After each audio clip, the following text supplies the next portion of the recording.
Un piano di sviluppo importante che prevede una nuova apertura ogni anno, da San Zeno a tutto il Veneto, il Friuli e poi oltre confine, in Polonia. L'azienda Nico va in controtendenza e ad oggi arriva a quota 600 dipendenti. È quel motore a nord-est che ha ripreso in qualche modo a girare. Il brand vicentino dell'abbigliamento ha così inaugurato il suo secondo megastore del Friuli.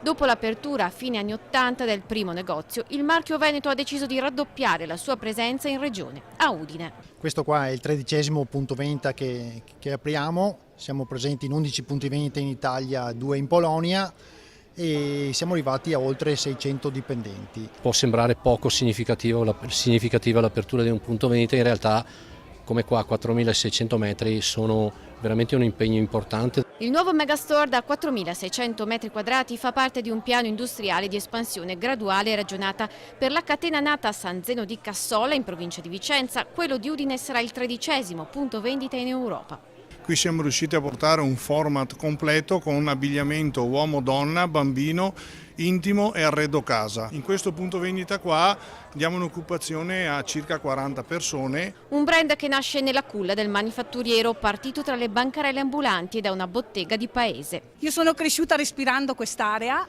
e quest'area mi è entrata veramente nel sangue ed è quello che io ho sempre voluto fare e portare avanti. E la terza generazione è già in campo e punta direttamente alla valorizzazione del Made in Italy.